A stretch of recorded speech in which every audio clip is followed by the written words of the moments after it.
This is the California State Senate.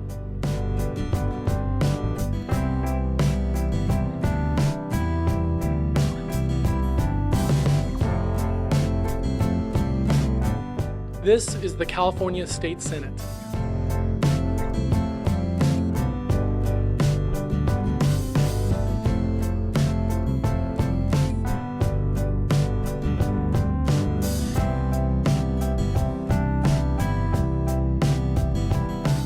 This is the California State Senate.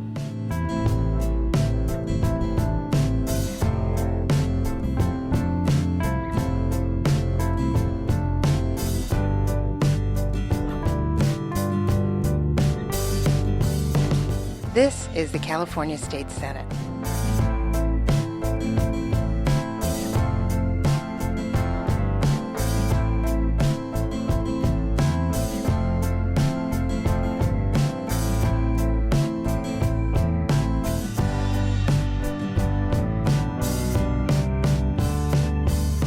This is the California State Senate.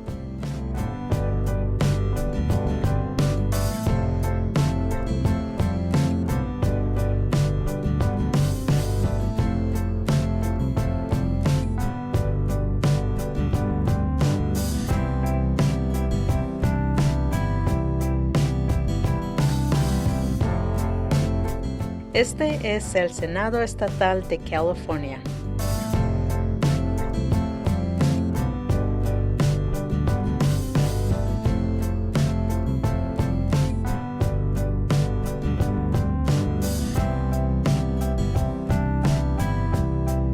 This is the California State Senate.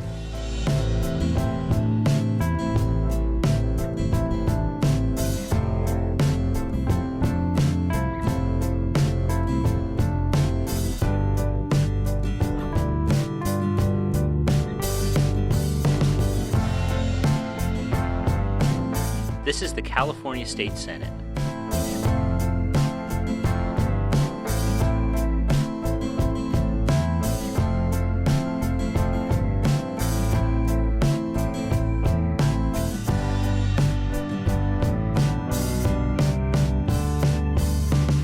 This is the California State Senate.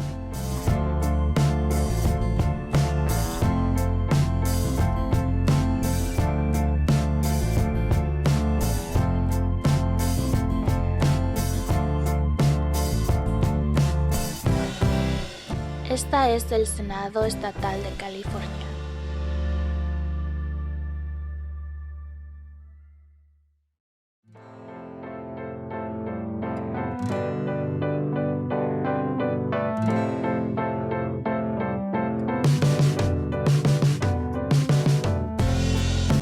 This is the California State Senate.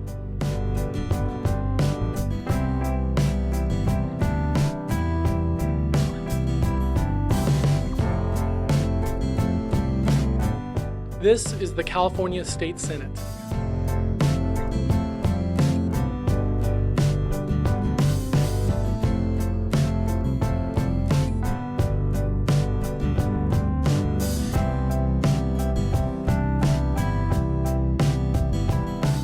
This is the California State Senate.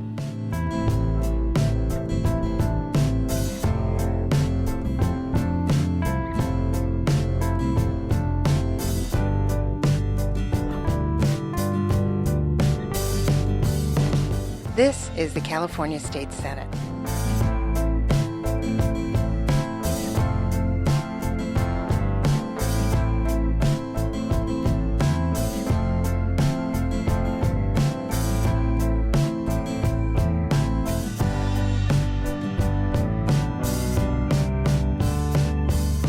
This is the California State Senate.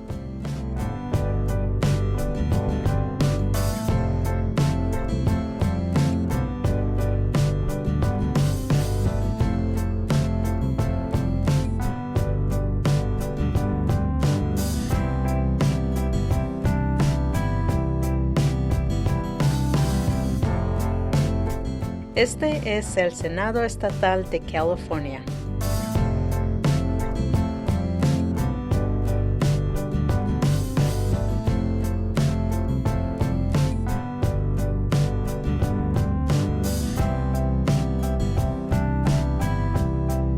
This is the California State Senate.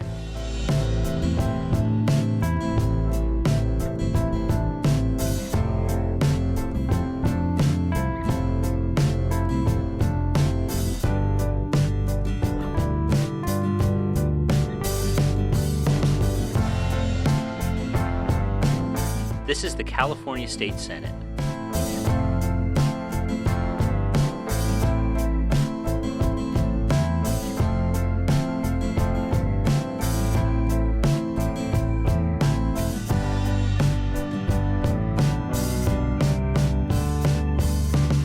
This is the California State Senate.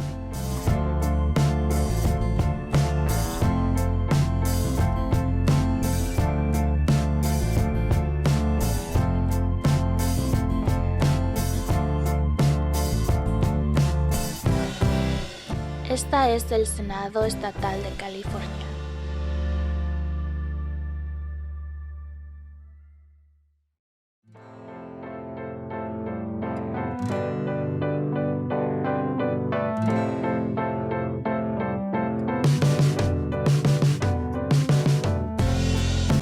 This is the California State Senate.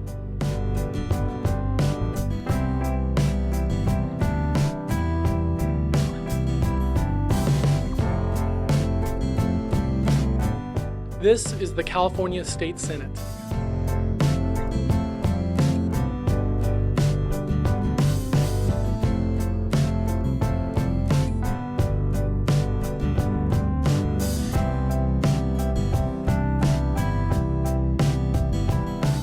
This is the California State Senate.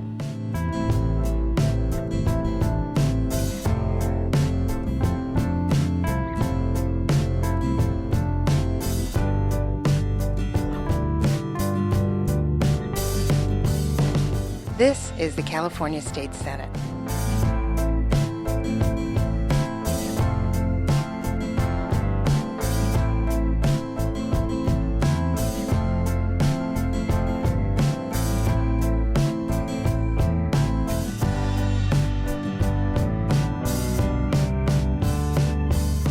This is the California State Senate.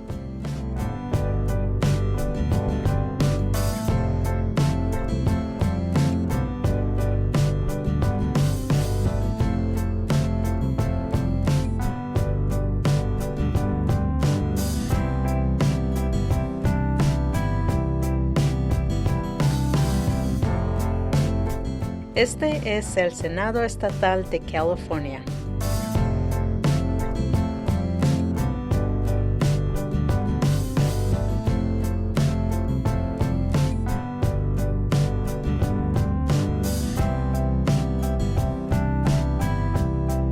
This is the California State Senate.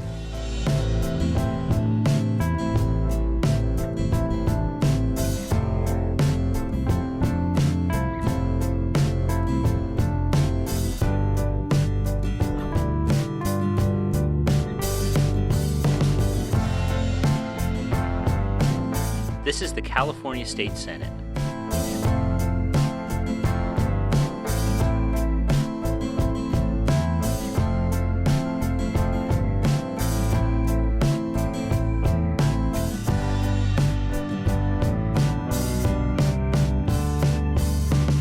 This is the California State Senate.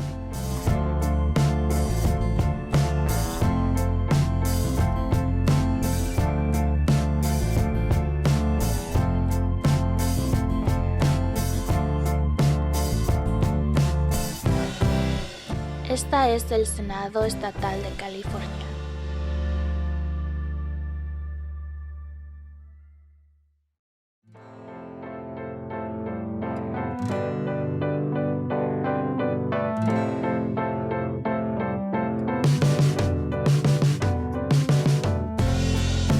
This is the California State Senate.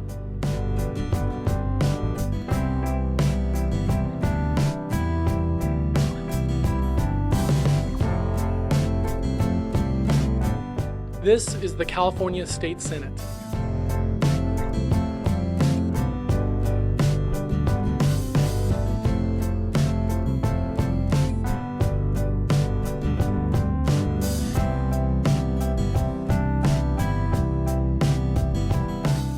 This is the California State Senate.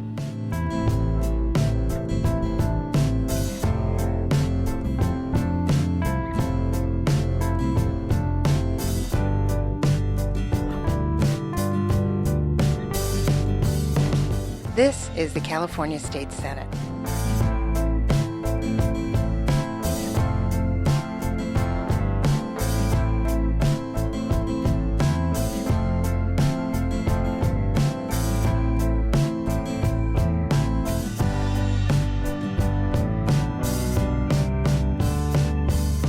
This is the California State Senate.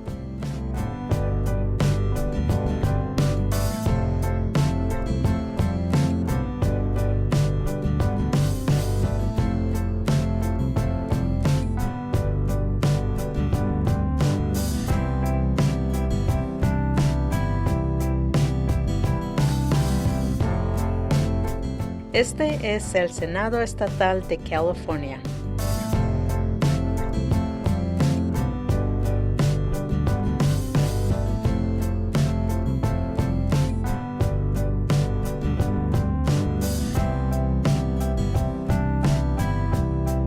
This is the California State Senate.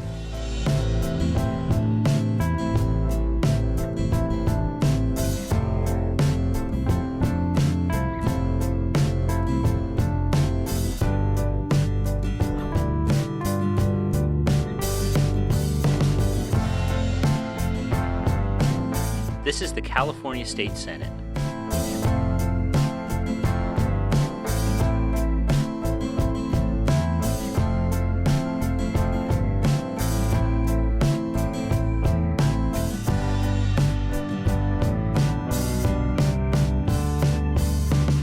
This is the California State Senate.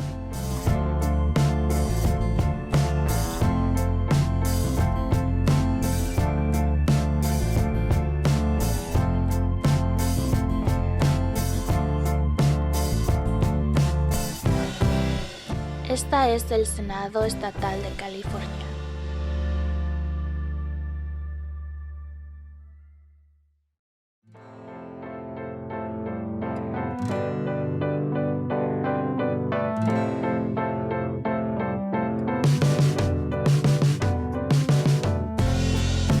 This is the California State Senate.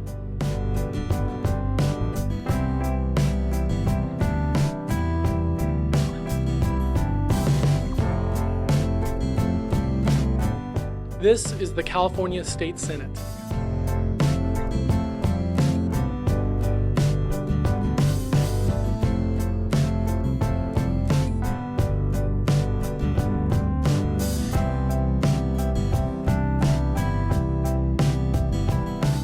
This is the California State Senate.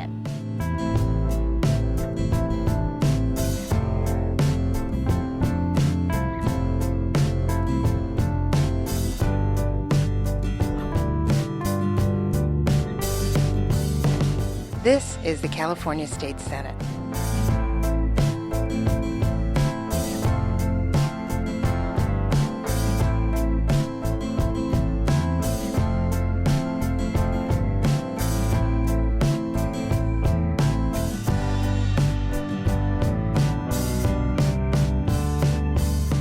This is the California State Senate.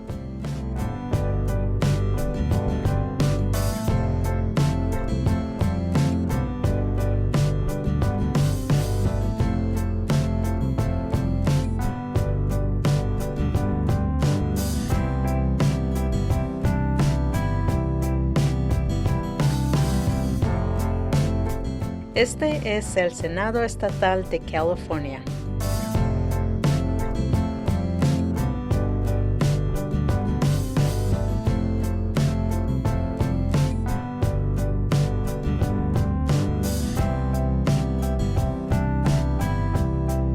This is the California State Senate.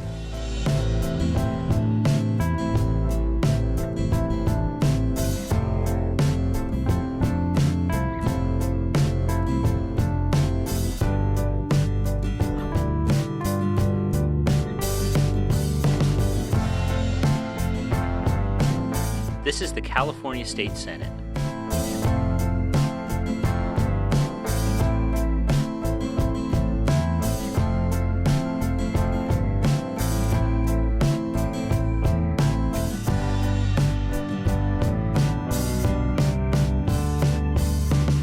This is the California State Senate.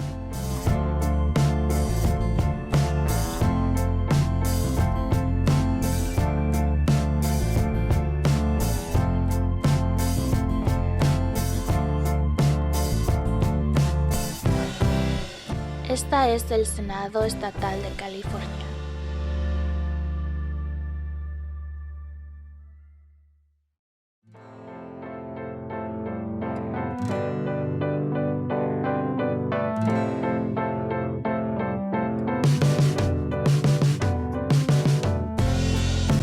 This is the California State Senate.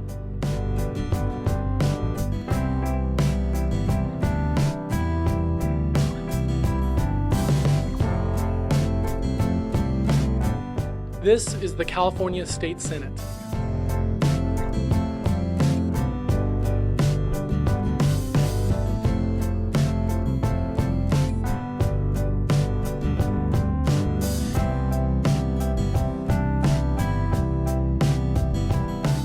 This is the California State Senate.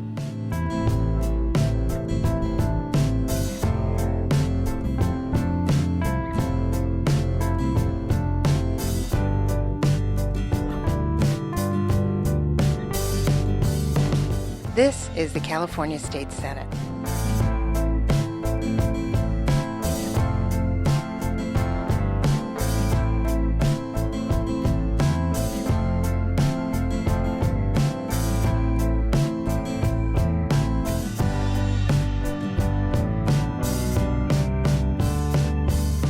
This is the California State Senate.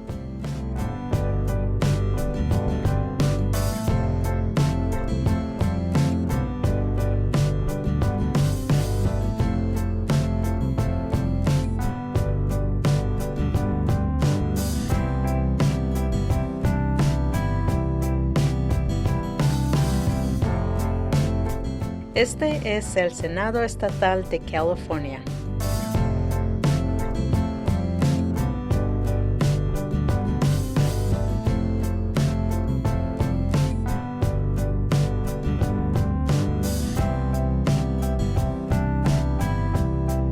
This is the California State Senate.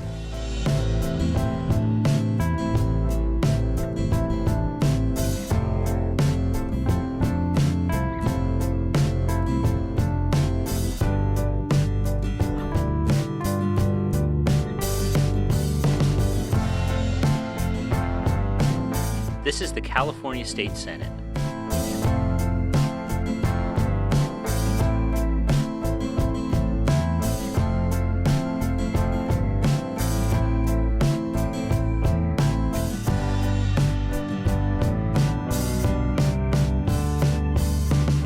This is the California State Senate.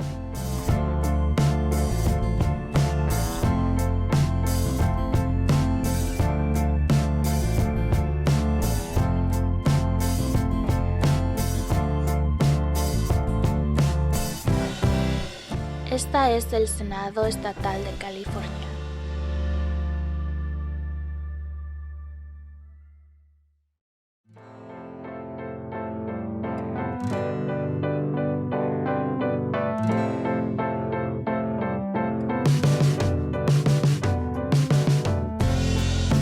This is the California State Senate.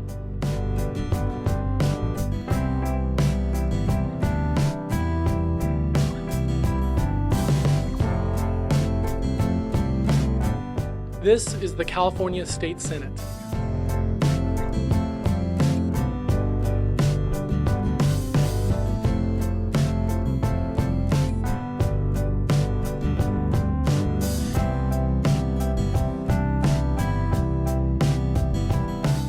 This is the California State Senate.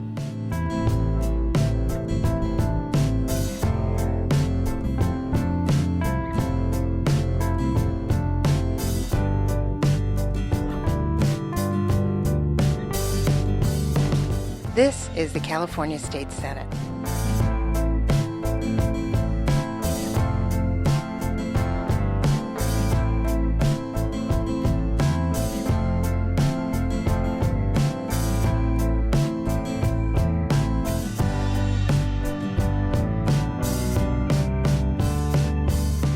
This is the California State Senate.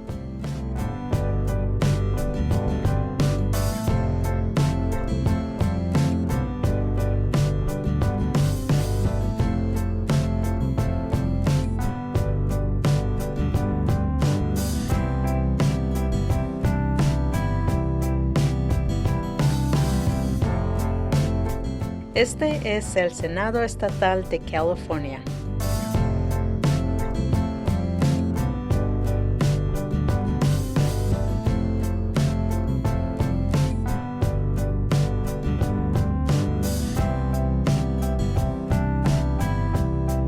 This is the California State Senate.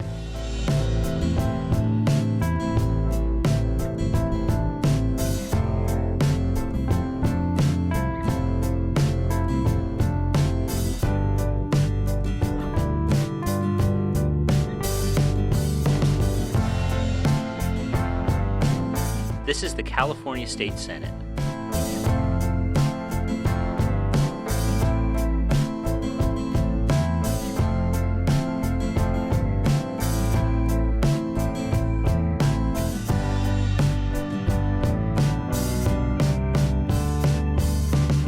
This is the California State Senate.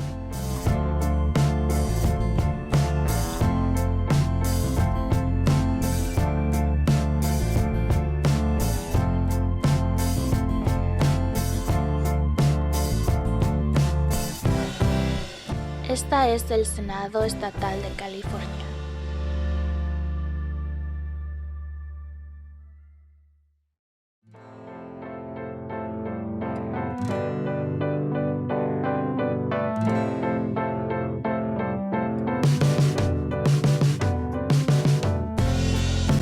This is the California State Senate.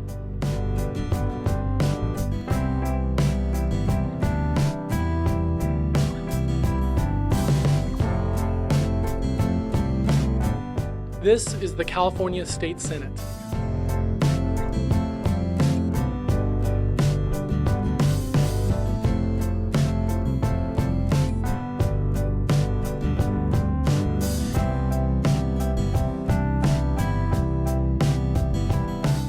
This is the California State Senate.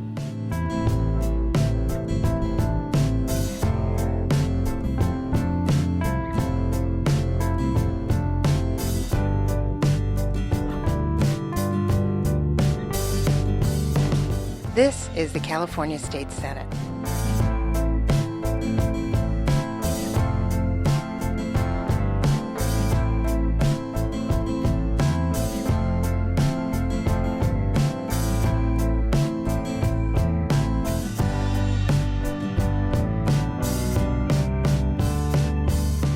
This is the California State Senate.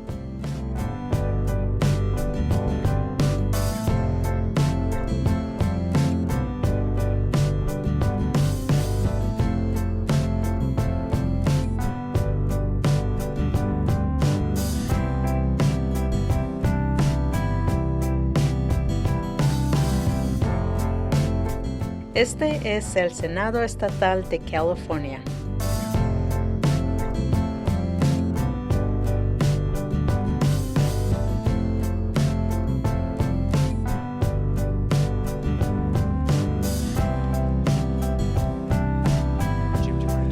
This is the California State Senate.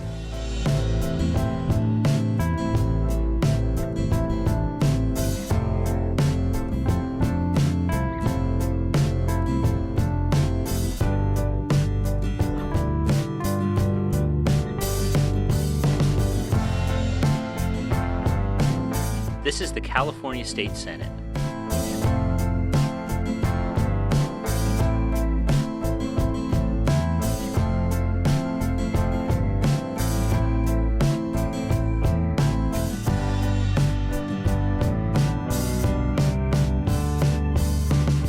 This is the California State Senate.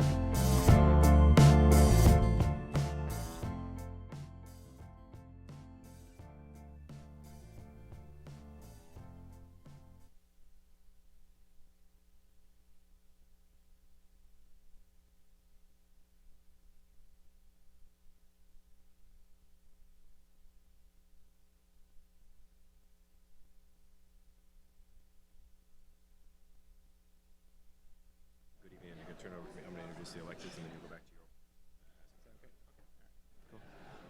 to your. All right. Well, good evening. Good evening and or good afternoon, depending on where you're at, I guess, at 4 o'clock. We are so grateful that you have joined us today, particularly on this rainy afternoon, for our community forum on California's Medical Marijuana Regulation and Safety Act. Tonight's event is going to be live streamed throughout the state of California, and I want to say thank you to our live stream crew for all of their hard work in setting up the feed today. And we're also grateful that Southern Humboldt's favorite radio station, KMUD, is going to be streaming this hearing live as well. Before we get into, let's give them a round of applause. Absolutely. Thank you so much. Before we get into opening remarks, I'd like to be able to turn it over to Assemblymember Jim Wood to be able to introduce some of the elected officials that are here. Great. Thanks, Senator McGuire, and thank you for all for being here today. I want to introduce, we do have some electeds and some other county officials here in the audience. I want to make sure we give them their due. Supervisor Ryan Sundberg is here. Obviously, this lady needs no introduction around here, so yeah. Humboldt County District Attorney Maggie Fleming is here as well. In the back there. Sheriff Mike Downey is here up in the front. A couple city council members. Doug Strail from Fortuna. I saw you back there, Doug. Hey, how are you doing? And Deborah Games from Rio Del. Gomes, excuse me. Mr. McGuire's A's look a lot like O's. So we have a couple from folks from the North Coast Regional Water Quality Control Board, Connor McAtee and Adonna White. They'll be here in the back. Be able to work with you guys back there. And then some folks from Humboldt County Planning Department, John Miller and Cliff Johnson. So I think we've got it covered. If somebody else is out there, we apologize, and we'll be corrected at some point, I'm sure. So I'm going to turn this back to Senator McGuire. Thank you so much, Assemblymember, and we do welcome all of you. We want to also thank Laura Lassiter, who is the Executive Director of the Garberville Redway Chamber of Commerce, for all of her work in helping organize this evening's forum. The Chamber is co-hosting our event, and we are so excited to be partnering with you. I think we need to give them a round of applause, please, and say thank you to the Chamber. As the Assemblyman said, my name is Mike McGuire, and I'm grateful for the opportunity to represent the North Coast in the State Senate. And we are also extremely lucky to have our incredible Assemblymember Jim Wood here with us this evening. And I was honored to be able to partner with Mr. Wood, along with many of you in this room, on the sweeping new law that we're going to be discussing tonight. Mr. Wood's going to be offering up some opening comments in just a few, but again, Assemblymember, thank you for all of your work. And very grateful. And we are also excited that Southern Humboldt's hardworking county supervisor is with us, Supervisor Estelle Fennell. We are grateful for your partnership. You have been fantastic coming off an incredibly busy year as chair, and I know a busy year ahead. So thank you so much, Supervisor, for being here tonight. She's going to be offering up some comments here in just a few moments. We also have an all-star lineup of panelists. What I'd like to be able to do is talk about the format, if that works for folks. We have representatives from each of the state agencies who are charged with implementing the Medical Marijuana Regulation and Safety Act. We are grateful that they have traveled far and wide to be here this evening, and thank you so much. We're going to have a second panel with county department heads. They're going to be discussing their role in the evolving new law, and they're going to be spending a good amount of time discussing Humboldt's local ordinance, which was passed by the Board of Supervisors on Tuesday. We want to say thank you so much for being here tonight. We also have industry leaders with us who are prepared to discuss their take on the new state law, and they're going to be covering the issues they feel are important for all of us to track over the next 24 months as the rulemaking process at the statewide level advances. And thank you so much to the three of you for being here this evening. And then there's also going to be significant time for questions and conversation. What we'd like to be able to do, if it works for all of you, is that we have the three panels, and we're able to adjourn the three panels within an hour and a half. We would then like to be able to leave our next hour and a half for a conversation and open it up to all of you to be able to ask questions, provide comments, and criticisms. some background on the bill and how we're going to move forward. Over the next 2 years, as the new rules and regulations on this new law roll out, there are going to be dozens of meetings like this one up and down this great state, seeking feedback from Californians. Assemblymember Wood and I made it a priority that the first of these meetings are held right here on the North Coast. It was really important to both of us. And it was really important that we host it here in Southern Humboldt. We are just 29 days into this historic new law, and we wanted to kick off the statewide effort at home first with all of you. And the reason is the North Coast is the primary growing region for medical marijuana and responsible for up to 60 to 70% of the marijuana grown in the western United States. And we also grow the majority of marijuana in the nation. Most of this marijuana comes from 4 counties: Humboldt, Mendocino, Lake, and Trinity. The rare concentration of the industry brings both benefits and challenges to the communities we live in.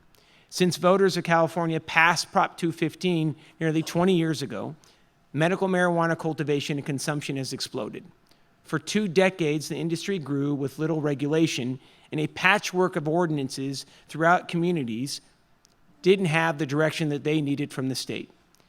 This changed this past fall.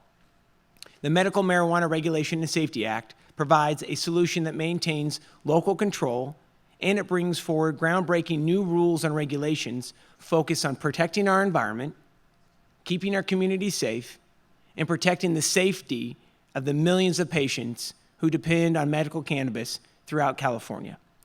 The medical marijuana industry is estimated to be upwards of a $10 billion industry in California. Some have said it could be as high as $40 billion.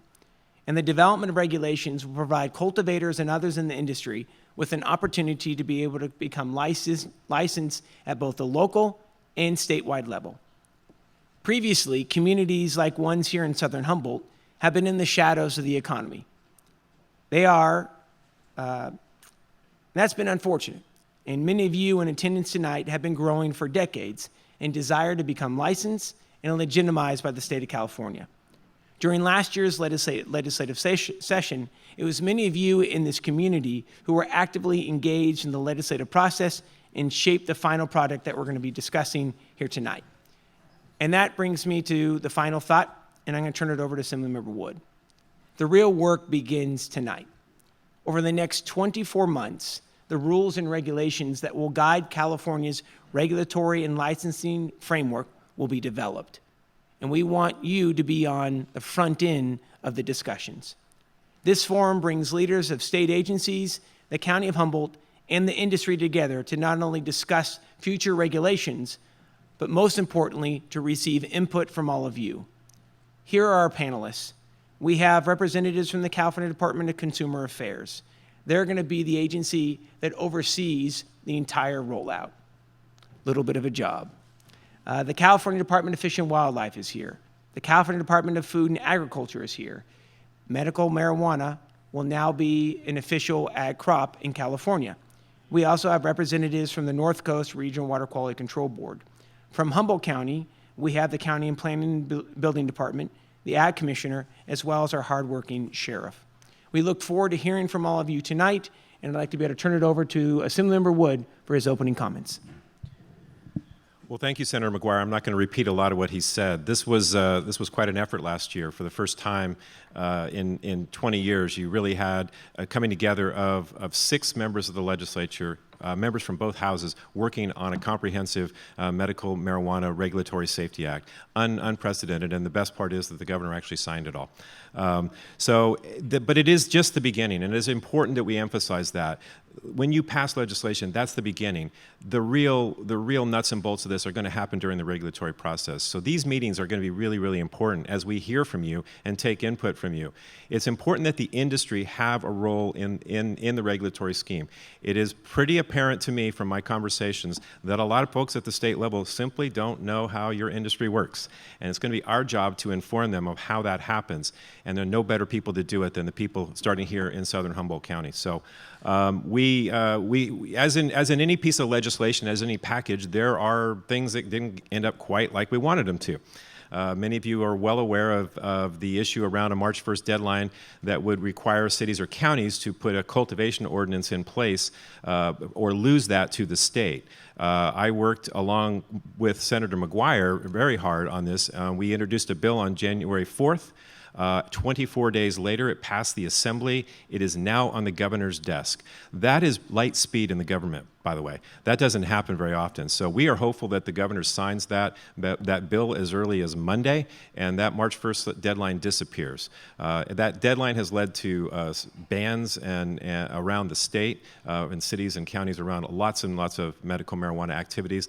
And personally, that's just not good public policy. We need to have robust discussions around these issues. So I want to thank a couple of people for that effort. It could not have happened without the help of Senator McGuire, who was instrumental in the Senate in helping us navigate through the Senate. Once it got to the Assembly, it was my role, but we could not have done this without Senator McGuire, who worked behind the scenes tirelessly with us to get this done.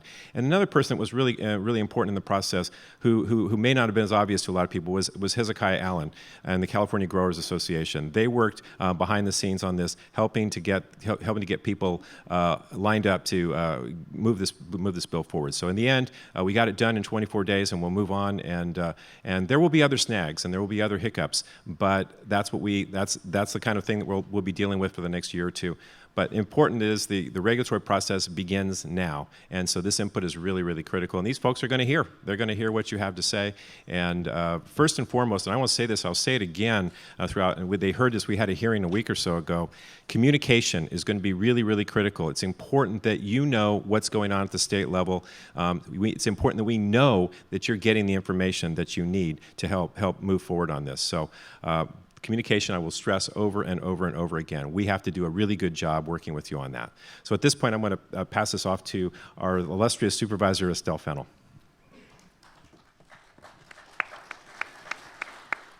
I really want to thank you very, very much, Assemblyman Wood, Senator McGuire. You are shining stars. I mean, you are so brave. You talked about lightning speed. You know, the creation of the Humboldt County's ordinance happened in lightning speed as far as government actions are concerned. And let me tell you, you don't get out of that without a few scars. You know, there's a scrap here and a scrap there, but I think we did a very, very good job. And, you know, this started off earlier in Sacramento, but in the meantime, while that was happening, I really want to thank the leaders also in Mendocino, Lake, Sonoma, Trinity, and Del Norte counties, because we created a Northern Counties Policy Committee, which really helped provide backing for Senator McGuire and Assemblyman Wood as they made their arguments in Sacramento for local control. And this is what this is all about.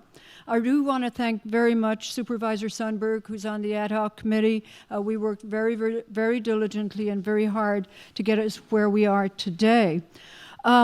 You know, when we were passing and working on this ordinance, there were a few times when people referred to this as historic, and it is historic. It is historic in the sense that it's a moment in time with a lot of history behind it, but it's also a moment in time with a lot of history ahead, and that's where we're headed now.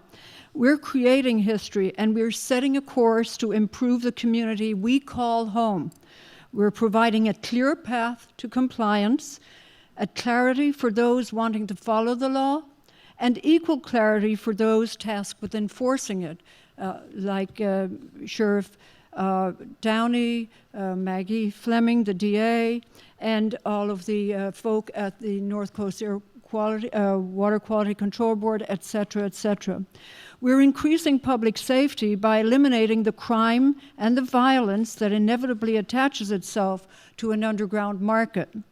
We're improving the prospects of a whole generation of children to grow up in a community finally free of secrets and half-truths, granting them the gift of an innocence that is every child's natural right. We're healing the environment scars of an unregulated industry bursting at the seams.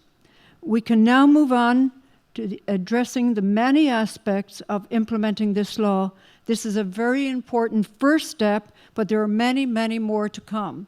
We'll be discussing some of those today with regard to the state regulations. We'll be looking at manufacturing, distribution, transportation, dispensing, and the myriad of regulations that we're all going to have to get used to, that we're all going to have to work on. And I would be remiss if I didn't mention also Agricultural Commissioner Jeff Dolph, who's been very, very involved in the conversation as well. And of course, last but not least, I really want to say a very big thank you to everybody who stood up and helped us as we crafted the local legislation and those who were crafting it at a state level, without whom we would not have been able to move forward. So thank you to everybody. I'm looking forward to a wonderful discussion and a very fruitful forum tonight. Thank you so much, Supervisor. We're grateful. And for all of your work and for your leadership, and we are so happy that you're here tonight. We are just about to get into our first panel.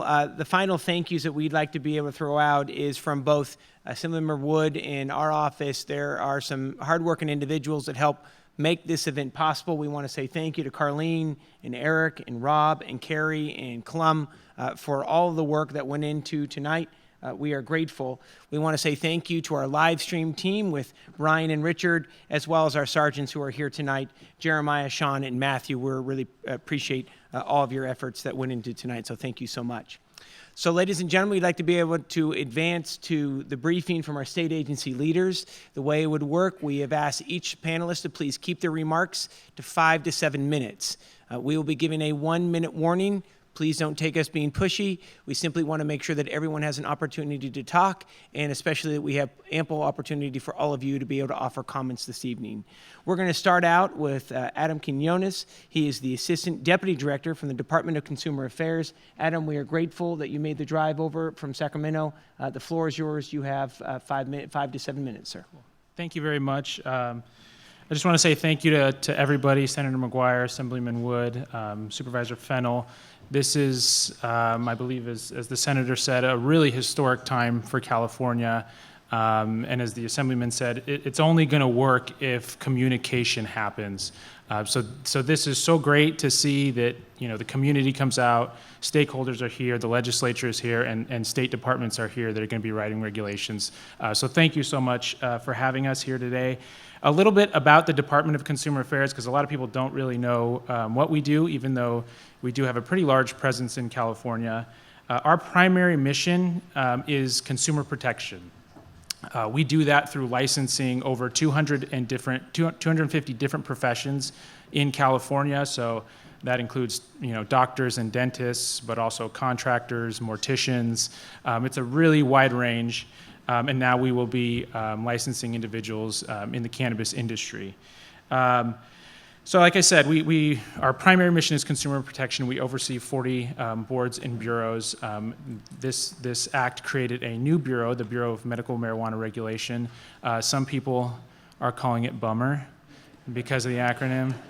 I don't think it's a bummer, so I usually just say the Bureau. So what we are charged with under the new act, we are responsible now, the Bureau will be responsible for licensing distributors, dispensaries, and transporters. And what does that exactly mean? A lot of that we don't know yet, to be honest. The legislation, the way it works, creates a framework. And then it's up to the state departments to go in through the regulatory process and really develop the details of what is it that each license can and cannot do? What is the scope of practice of a distributor or a transporter? So over the coming years, we will be developing the regulations behind each of those licenses. And it will be, one of the things we are very committed to doing is making sure that this stakeholder process, this regulatory process, is very open and transparent. We encourage everybody to participate in that process. For us, licensing, we do every day. We do it in many different industries, but the cannabis industry is very new to us. So we are going to rely heavily on the industry, on local government where it's already working.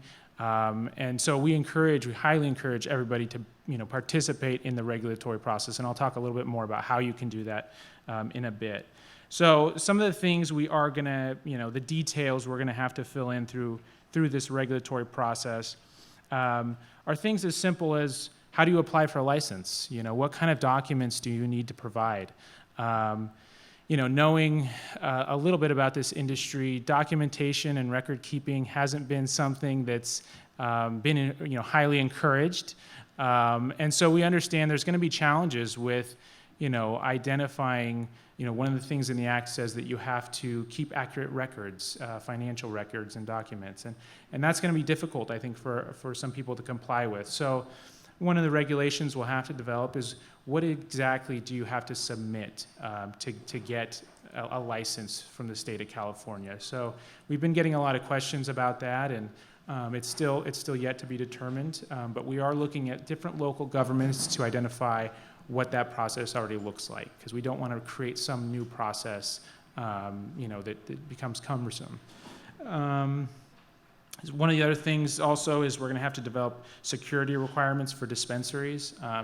And we've been taking some tours and getting a look at dispensaries and different grows and identifying, again, what are the best practices? What is the industry already working towards? What standards are already in place so that we aren't creating a new regulation on top of what good actors are already doing?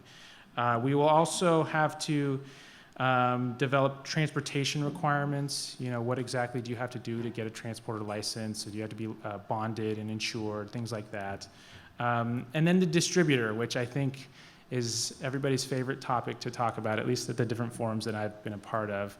I think that there's some concern about the distributor model in the industry, at least that I've heard.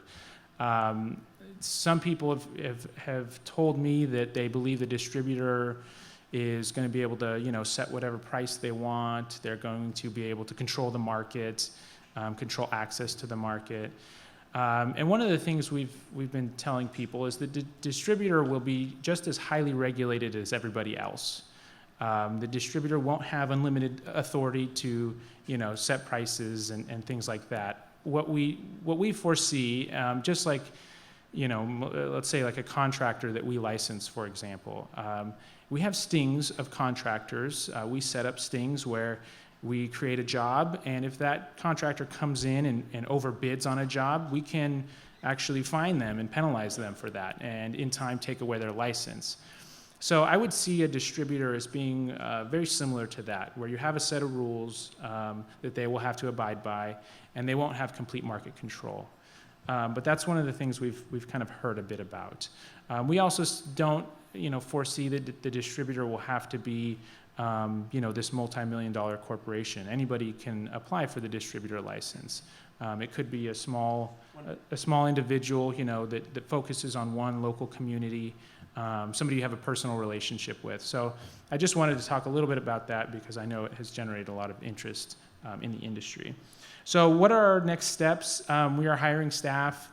We're going to be holding stakeholder meetings. I'm collecting cards. You can go on our website. There's a link on the Bureau's website, and at the top it says subscribe to email alerts. As we hold stakeholder meetings, we're going to be sending out email blasts to that list for people to participate, and we'll say we're going to have a meeting on dispensary security requirements. If you would like to join, here's how you can attend.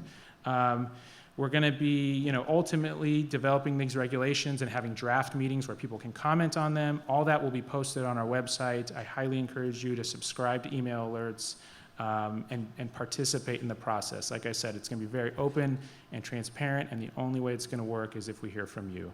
So thank you very much. Thank you so much, Adam.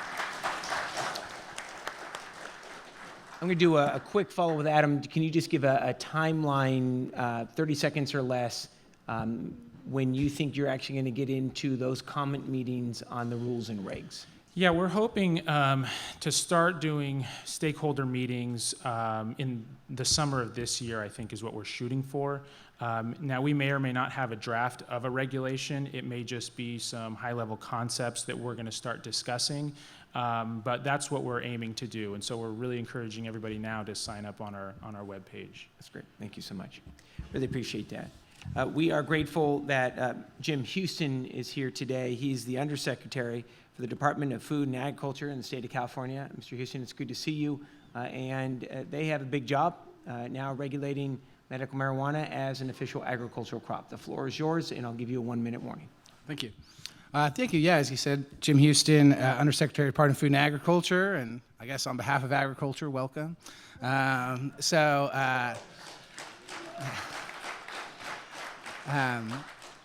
mission at the Department of Food and Agriculture is to protect and promote agriculture, and it's a really unique mission in government. But we're real fortunate to be able to work with farmers. I'm sure not every farmer, is especially pleased when they have to contact CDFA. But as a general statement, we really try and work with growers to make sure that, markets are open and business is conducted smoothly. We really look at this as an exciting opportunity, but also as a challenge. One of the things that I think we need to come to learn over the next several months is sort of the scale of the industry. As you're trying to plan the numbers of the types of grows that are out there, the number of applicants range from 80,000 to 10,000, there's going to be a little bit of a guessing game on our end to try and figure out what the scale of the program needs to be. And so, communications and I don't think we're going to figure it out at this town hall, but this type of communication is something that we desperately need to try and figure out so we can plan appropriately, because, we really know how important this is. As has been mentioned before, it is historic, but it's also going to be highly scrutinized. That makes it really incumbent upon us to do our due diligence, to get out to talk to folks, to make it a priority when we hire people that they're the right people for the job. And that's sort of the phase that we're in right now, is hiring folks. So, January 1, we got authority and we got money, and so we immediately, put out job notices, and I'm literally this week was hiring or interviewing folks for these positions, and we're ready to hit the ground running, hopefully next month with some new staff, and those folks, hopefully you'll get to know their names and be able to interact with them as well.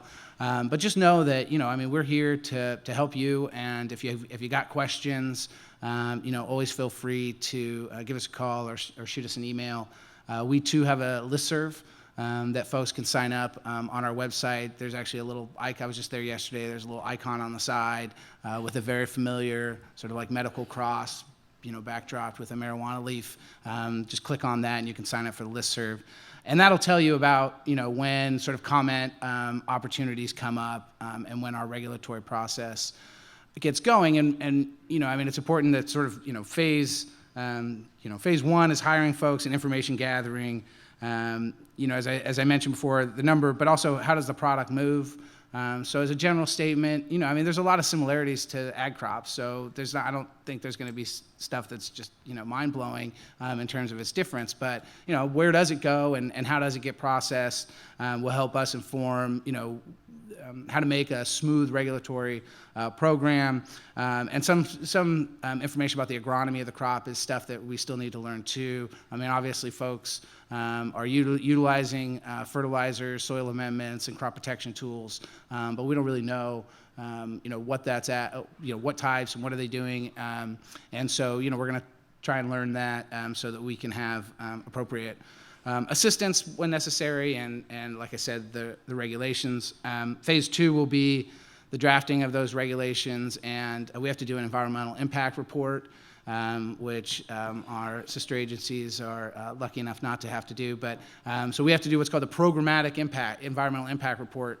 And so we have to look at all of the licenses that we're going to issue. And I don't know if you folks have looked at the bill, but there's 9 types of licenses. It basically goes to indoor, outdoor, mixed light, and then specialty, small, and not small, so large, medium, whatever. It doesn't have a title to it, but yeah, we have a minute, Mr. Houston. Okay, thanks. So how many of those are we going to issue? That's going to determine some of the environmental impacts and what we do for mitigation and stuff. But that's really on us. And so as the regulations get developed, they feed into the environmental impact report, and that's going to sort of limit some of the regulations. And so that's all going to have public comment and lots of opportunity for folks to weigh in. And then phase 3, January 1, 2018, we'll start issuing licenses, working closely with your ag commissioner, who we work with on other programs, to get those licenses and the unique identifiers out. We also have to develop a track and trace program that we'll work with our sister agencies for. But I can't stress how important the local connection is, and understanding how we can make this work for your business. As I said at the assembly hearing we had, one of the challenges that we always have is trying to structure regulations that don't prejudice small businesses. That's not an easy thing to do, because you have all these legal requirements, and you're going to have to go to the locals and get their permits and the water board and before you come to us. But we just want to make sure that small farmers and big farmers alike feel that they have an opportunity to understand the process and to get a license without having to go to extraordinary lengths. So just look forward to the dialogue and the communication and to more meetings. And it's always, any excuse to come up here is a good one. So thank you. Thank you so much. I'm going to do a quick follow-up, Mr. Houston. Can you spend 30 seconds and just briefly explain the track and trace system and what that will do? And then the second item is how the Department of Food and Ag regulates pesticide fertilizer use and what that would mean on an ag crop. If you could just spend 30 seconds on each. Yeah, real quick on the unique identifier. Basically, it might subject to change, based on the regulations, but the idea is really going to be if you've got a county that's participating, which very likely you will, you'll get a unique identifier for like a zip tie, which I think is based on a program up here. So Mendocino, okay. So you get a zip tie that's got a unique identifier, probably RFID, and that it goes by the lot. We sort of have yet to determine what the lot size is. It kind of varies by site, but that will then go to the distributor. Once it's processed, that same unique identifier will stay with that lot as it goes to the dispensary or whatever its final sort of outlet is, so that we can trace how the product's moving to make sure that it doesn't end up where it's not supposed to. So that's the track and trace. And we also have to coordinate with lots of agencies. On the fertilizer issue, we have the fertilizer materials program. So you actually are already participating in the fertilizer program if you buy fertilizer. And so the label claims the NPK on your fertilizer bags, or any claim like grow faster, grow better. Those are all analyzed by CDFA. There will be more growth in that as more specialty products come online, but there's been specialty products for marijuana in the market already that we've been doing. Pesticides is a much different case. The Department of Pesticide Regulation, we're working with them to try and figure out how they can navigate this, learn some lessons from Oregon, but my understanding is that they'll have guidelines that are out there. They can't actually do label changes, but they'll have guidelines about how folks can use pesticides. Mr. Houston, we have one quick follow-up from the supervisor. Oh, yes. Yeah, sorry about this. I don't want to delay it, but you mentioned up the issue of whether or not you're going to limit licensing. Do you know which kind of licenses might be limited by environmental factors? I don't. And you can honestly, all of them theoretically could be through some means. So even in urban, you're going to have energy use that may have, but I don't want to scare folks into thinking that there's a lot of room for folks to grow, and really what it is it's going to be dependent on the other environmental agencies, Department of Fish and Wildlife, State Water Resources Control Board, to do their evaluations about the wildlife and species needs and the appropriate flows. And we're working with ways that you can get like a pond on your land to try and, because diverting, is very, very difficult.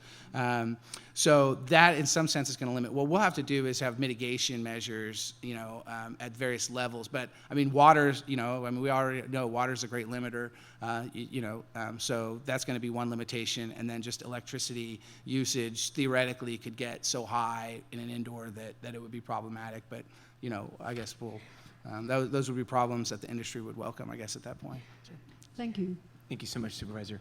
Thank you, Mr. Houston. And we will be opening it up for questions, comments right after our third panel, and we'll have plenty of time to be able to go into that as well. So thank you so much, Mr. Houston. We're honored that Mr. Little is here today. Dwayne Little, he is Lieutenant with the Department of Fish and Wildlife, who has already been busy on this issue for the last many years. Mr. Little, you have 5 to 7 minutes, and I'll give you a 1-minute warning. Thank you so much for attending. Thank you, Senator.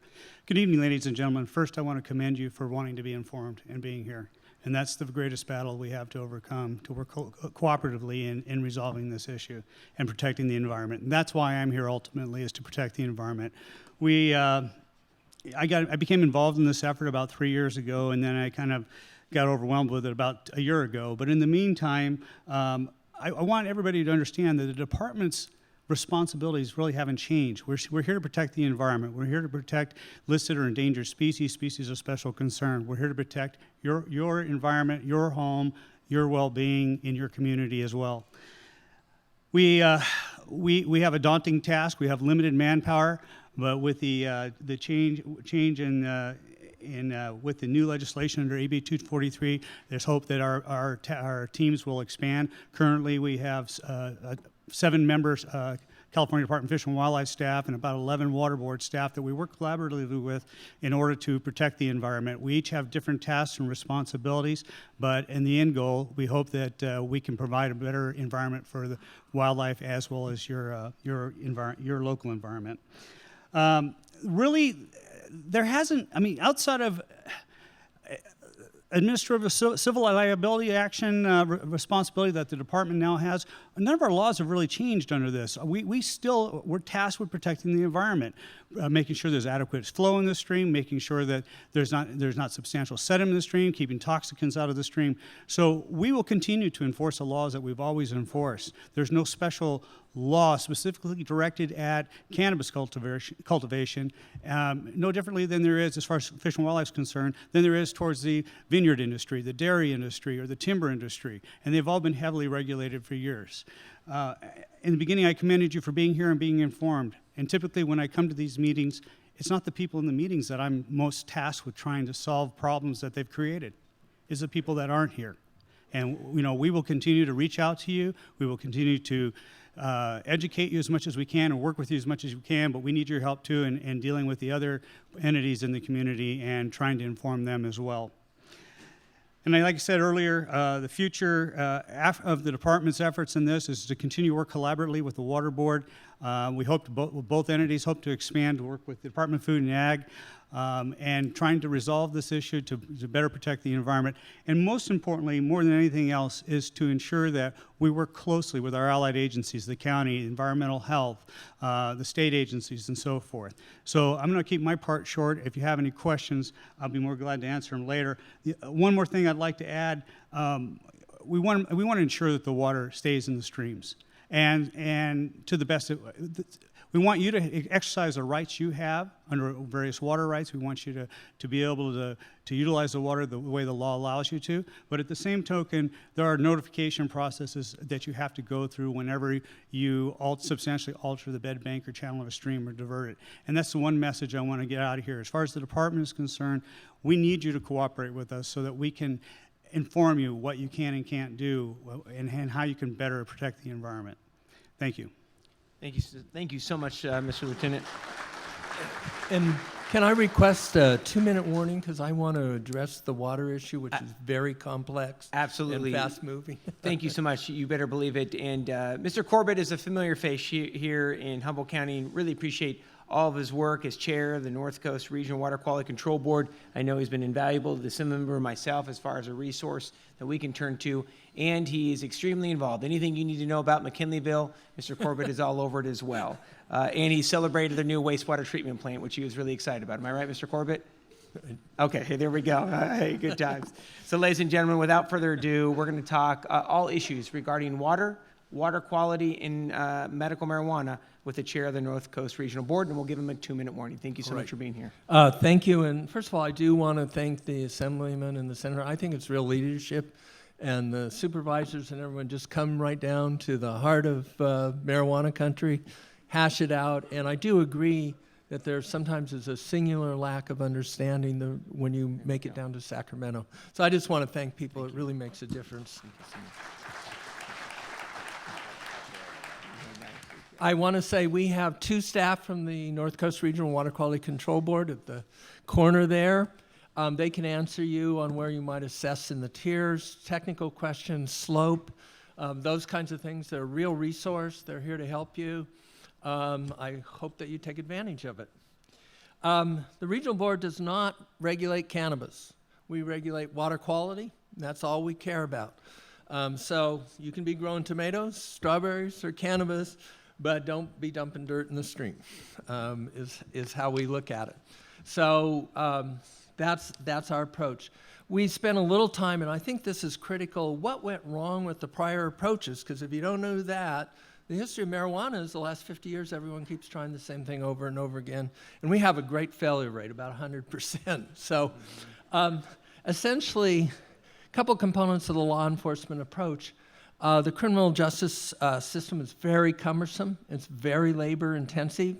And when you have a large segment of the population that isn't cooperating, there's no way they can handle everybody.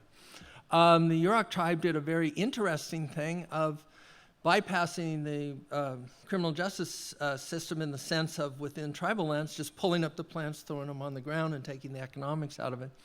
But the number of people to provide security was also just too slow and too cumbersome. We looked at the Mendocino, where it worked through the sheriff department. We identified two problems with that program.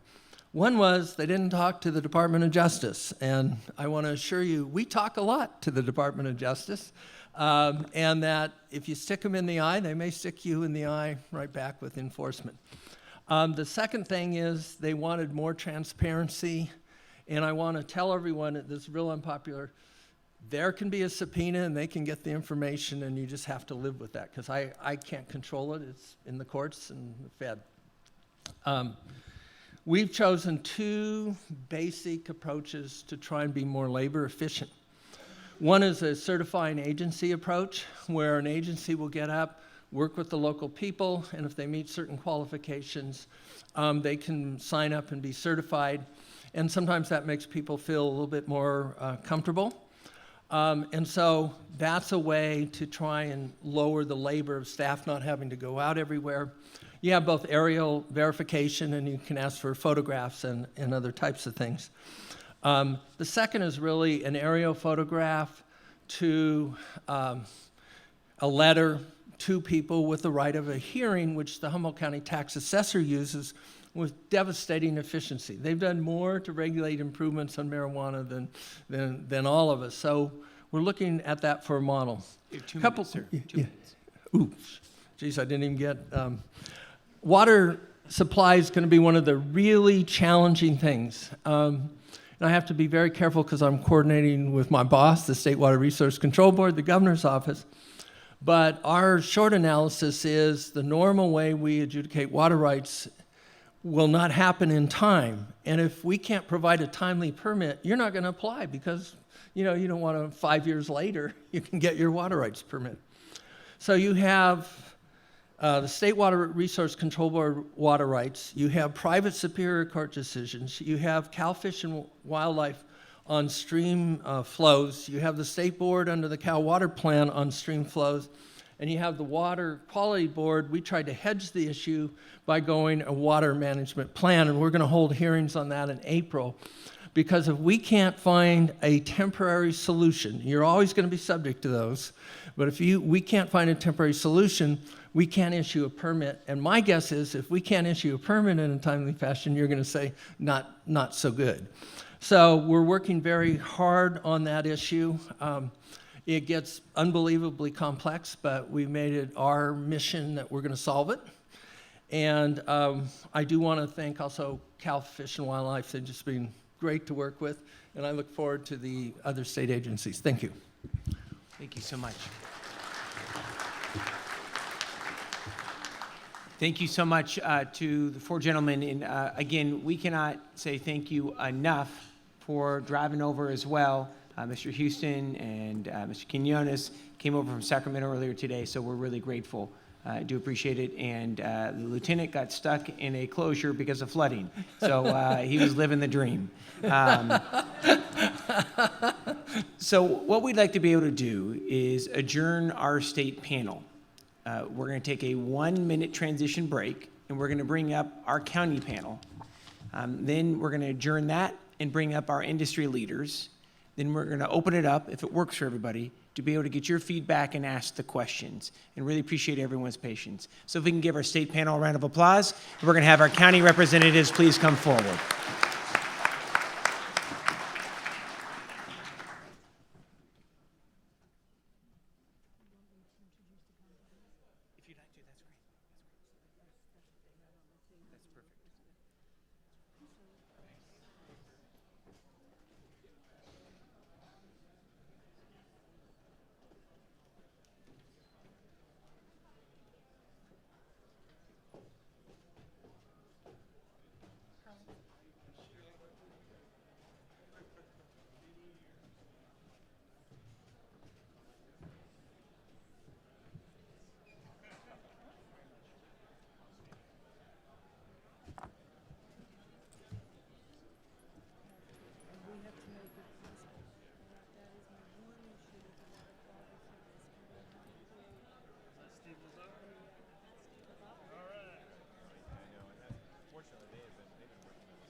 All right.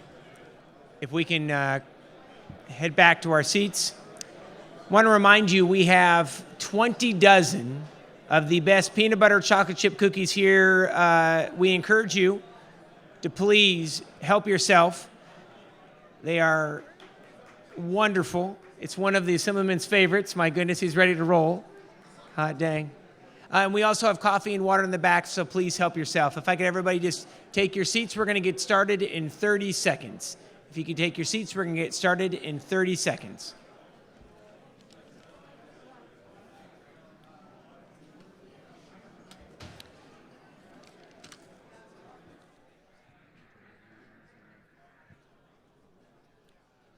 Assemblyman, I think we have a quick announcement if anyone is going to be going northbound 101.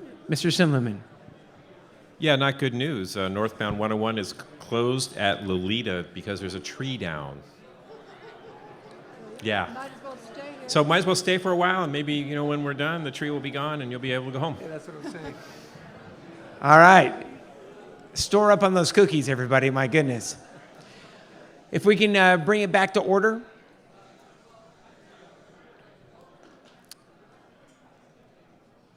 Again, thank you all for attending. And I neglected to mention a big thank you to the incredible folks here at the Mateo Community Center.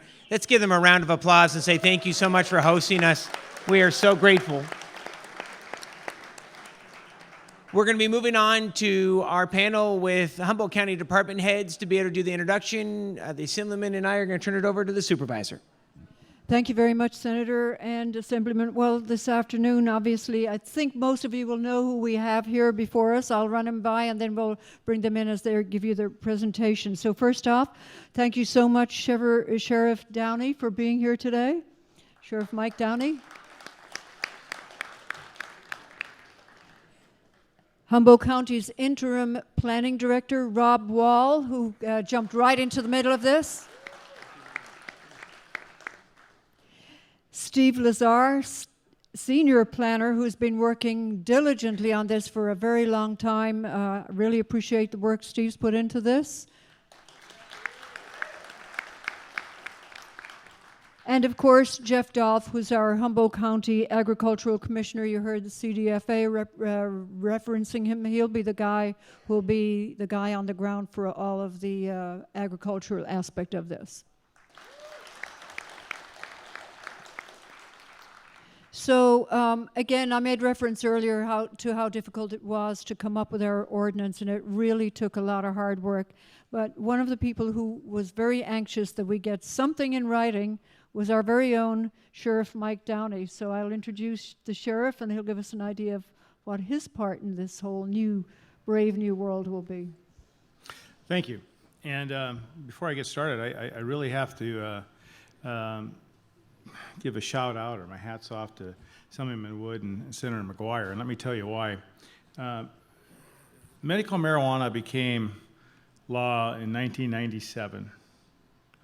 Since 1997, the Sheriff's Office, like other Sheriff's offices throughout the state and other municipalities, have been tasked with the enforcement of laws within the state, and one of them was a marijuana law. But 215 was so convoluted and so many changes came over the years that there was never any real concise pathway to make this thing work. And as a law enforcement officer and as eventually your sheriff, I became more and more frustrated. When these two gentlemen were running for office and after they were elected, I spoke to both of them extensively. I told them, I said, the biggest thing that is affecting Humboldt County, which is a production county, let's keep in mind Humboldt is a production county, is the fact that there's no clear, concise route of how this thing's supposed to work. Every county was doing what they wanted to do, which they had a right to do, but there was our legislators during those almost 20 years were sticking their heads in the sand and just kind of going, well, we don't want to touch this. We don't want to deal with it. Well, I'm sorry, but I think the voters spoke and decided in 1997 they wanted to have a pathway for medical marijuana. So to their credit, this has become reality. Do I agree with every portion of it? No one's ever going to agree with everything that they see, but it is a pathway. It's a way to get to where we need to be regarding this subject. And I mentioned this is a very diverse state. I have sheriffs throughout the state. There's 58 counties that probably do not agree with me as far as wanting this to happen. But again, we are a production county. I have to live in my real world, which is right here, and realize that we have a lot of marijuana being grown in Humboldt County, some for good purposes, some for other purposes. But we're working through that with this new legislation and the new ordinance that has come through by the county. Let me just say that, the enforcement of marijuana laws, any other laws in the county, is still my responsibility. And the DA is here, Maggie Fleming. Her job is to prosecute. But what this does, it gives a defense to the marijuana grower or farmer who is trying to make a legitimate business model and provide medicine to those in the state of California that desire to have it, and have that avenue to get that. So I use the word defense, and that's exactly what it is. This is a defense. So what I'm saying to you is to come in compliance with these new ordinances and state law as it is presented to you today, because that makes my job a lot easier. Because I foresee having some type of a database in the future to where I will know exactly, or my deputies will know exactly where those grows are, or those farms are that are in compliance with state and local ordinances. And we won't have to mess with going there and trying to figure out, if you're in compliance, not in compliance, because that comes under another whole regulatory scheme of code enforcement officers. That's their job to deal with that, to make sure that people are in compliance with either the state law regarding medical marijuana or the county ordinance dealing with medical marijuana. So that makes it much cleaner for me. I can tell you the projections were maybe 100 to 150 farms would come forward and go through the compliance regulatory process Well, you know, the latest figures are there's 6,000 to 8,000 marijuana grows in Humboldt County. That's the latest that I've seen. So I've got plenty of work. So I don't need to run around and try to figure out whether you're in compliance or not. If we have another agency that's already doing that for me, I'm in support of that. So that's the biggest thing I want to get forward and through to people, is that this is a legal defense for the production of an illegal crop. Because let's not forget, you know, federally it is still illegal to cultivate and produce marijuana, and on the state level. But this is a defense at the state level to do that. So I'm in favor, and will work with these agencies to make sure that we can implement something that will work for everybody. But then again, I'm telling you, I'll have plenty of other work to do.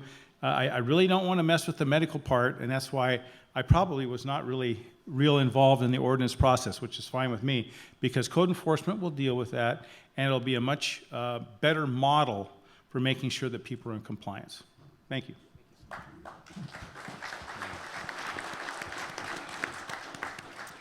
Thank you, Sheriff Downey. Now we go to Rob Wall. He's our interim planning director, and as I said, he jumped right into the middle of that. He's been planning director for just a little while, but doing a wonderful job. So welcome, Rob. Thank you. Thank you, Estelle, Assemblyman Wood, Senator McGuire. I want to thank Kevin Hamblin, my predecessor. He showed a lot of leadership, stepping up, managing.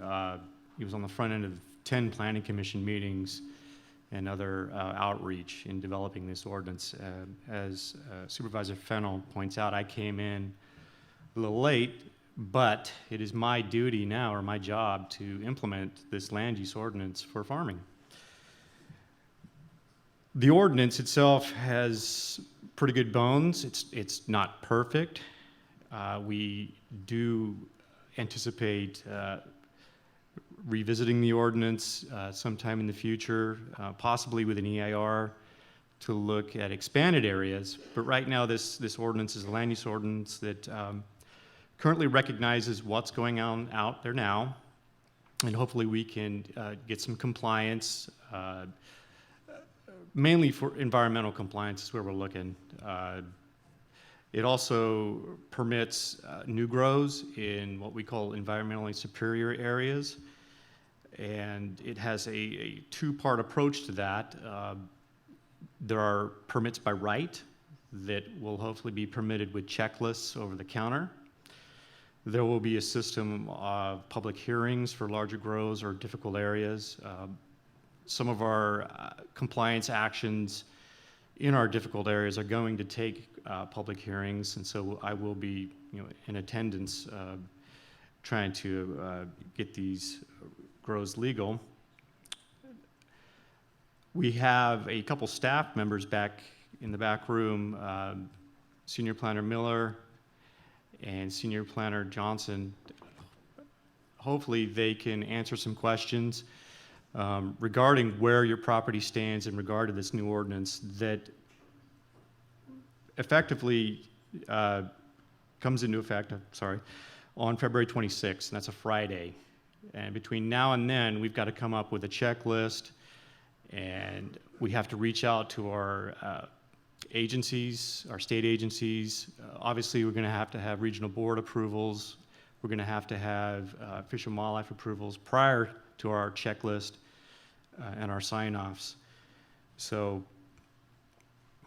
this is a good venue to start that process. I'm pretty sure we're hopefully going to be meeting with our state representatives from Fish and Wildlife and the regional board to have some expectations, some permitting expectations. I really don't want to give applicants the runaround. I really want to have expectations met. I want our staff to know the state permitting timelines or requirements. I want the state to know ours. And so we all work in concert together, and it won't be kumbaya, all happiness, but I'm going to do my best to roll out this ordinance in somewhat of the best fashion I can as director. Thank you. I have to my left Mr. Lazar, who definitely helped this ordinance meet its lightning speed. There is going to be a lot of reliance on Mr. Lazar, but I hope to augment our staff also. I know I have my boss here, and we're probably going to need 3 or 4 planners to actually augment our staff to actually process this. So I just wanted to put that out too. Ryan, it's on the record. Thank you. Thank you very much, Director Wall. I do want to reiterate that we do have staff on hand. Now, we did this with the general plan update too, with the mapping process. So we have staff on hand to answer more specific questions if you're too shy to talk with panels or whatever later on. But it really, we're very, very interested in being as transparent and as helpful as possible. And I really appreciate the work. And I, you know, we talked a little bit about what fees are going to be applied and all of that, and some of that will actually make it possible for us to have extra staff. And I really do hope that we are overwhelmed with people who want to come into compliance. That would be a good problem to have. So one of those who will have to deal with that is Steve Lazar. He's our senior planner with the Humboldt County Planning and Building Department. Many of you will already have had a little bit of contact with him when we put our registry together and probably called him up. So thank you, Steve, for being here today.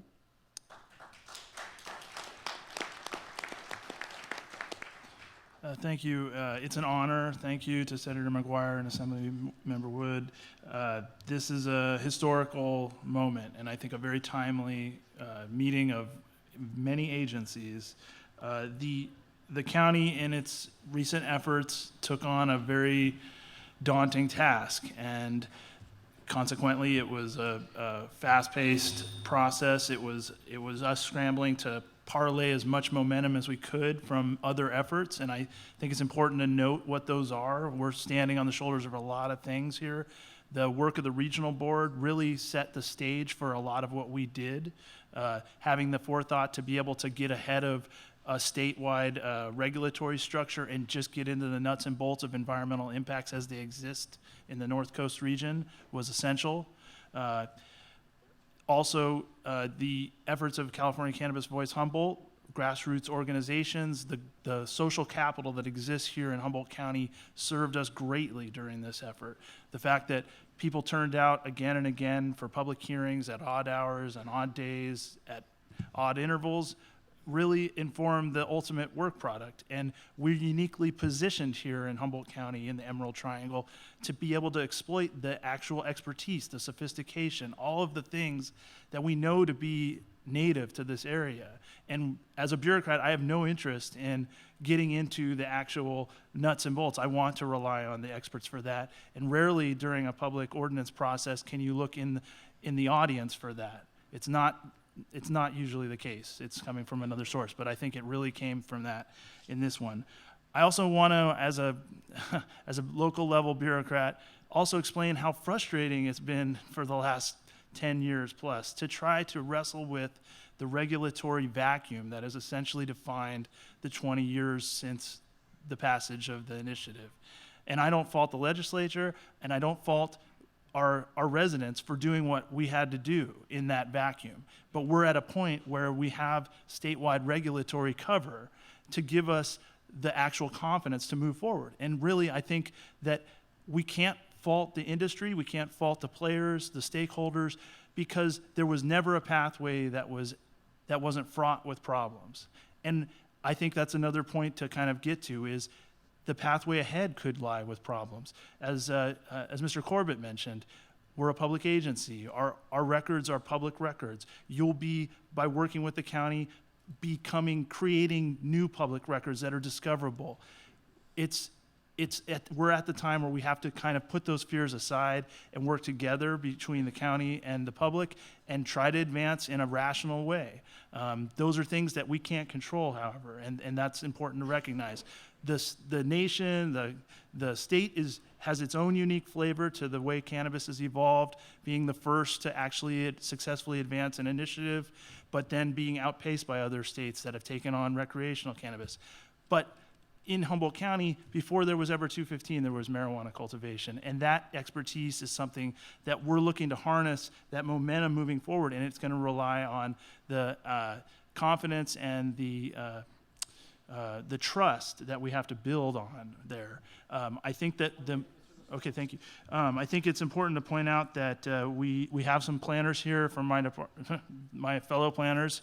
They're here to help you, and I want to make clear that you avail yourself of that, because make no mistake, this is going to be very difficult for everyone involved, but we are prepared to take that on. And as planners, just because we haven't been permitting cannabis doesn't mean we haven't been facing the reality of it. We see it day to day, whether it's in subdivisions, lot line adjustments, permits for other activities, where it's right in our face.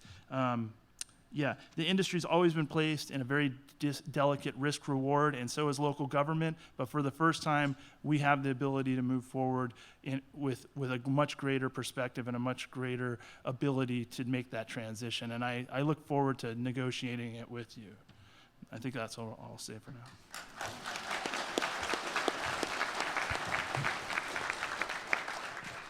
Thank you, Steve. And again, I hope that you're swamped with work. I do think it's important to point out again how what a major component of this movement is people coming forward. Otherwise, it's all been for naught.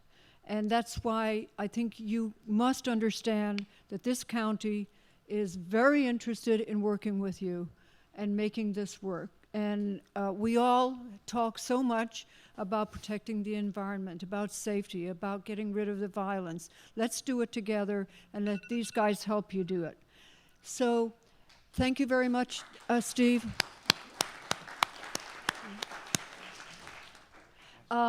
Next to Jeff Dolph, one of those people who has stepped up. He is our agricultural commissioner. This is an agricultural product as per state law. And so Jeff will have a very big part to play in this as well, and he'll give us an overview. But I do want to thank Jeff very much, because I got to tell you, I've had a lot of long phone conversations, long meetings, late night phone calls, just trying to keep up with what's happening in Sacramento and what's happening with the ordinance and everything. And Jeff is really anxious to make sure that this works well for all of us. So thank you, Jeff. Thank you, Supervisor Fennell. So who knew? Cannabis is an agricultural commodity, right?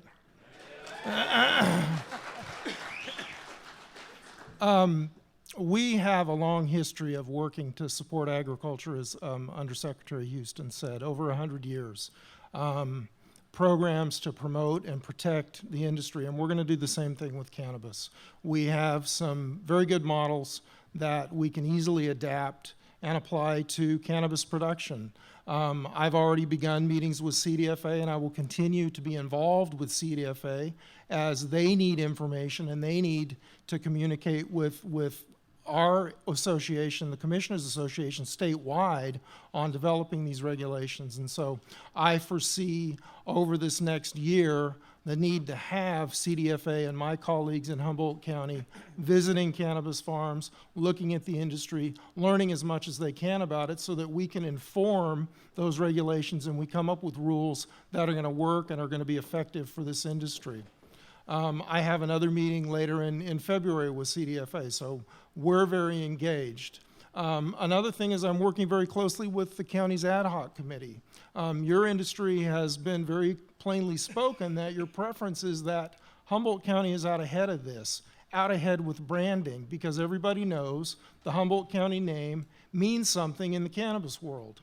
How do we take advantage of that? Well, if the county's going to be out in front of that, we need to make sure that we're meeting our responsibility so that that product is only going where it's allowed to. So we're looking at our own track and trace pilot project right now to see if it's possible for us to start that branding process out ahead of what's happening at the state of California, because we do want to be able to put the industry in Humboldt County in the best position possible to be successful and compete statewide.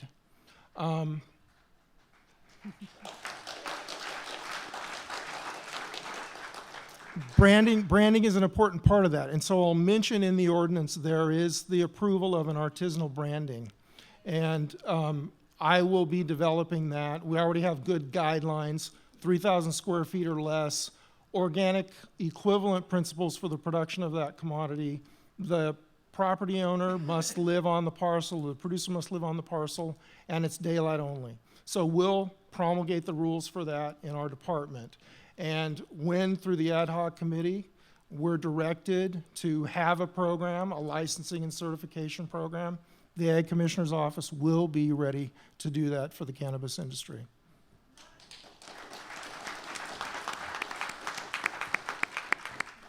Another thing I'll mention is pesticides. Not only do we do the agricultural programs, but we also represent at the local level the Department of Pesticide Regulation. And we've begun working with producers to issue what's called operator IDs. Operator IDs are issued for the purpose of reporting pesticide usage. Now, I think maybe you have heard that the only pesticides legal to apply to cannabis at this point are exempt materials, materials which are exempt from US EPA registration requirements. 1 minute. If you go to our website, information pertaining to the safe and legal application of pesticides on cannabis, that information is there. So if any of you also have questions, please contact us. Approach me, I can give you a business card, but we want to start bringing people into compliance with the pesticide aspect of this. And any other questions, please know that we're here to work with this industry and support you and help you be successful growing cannabis.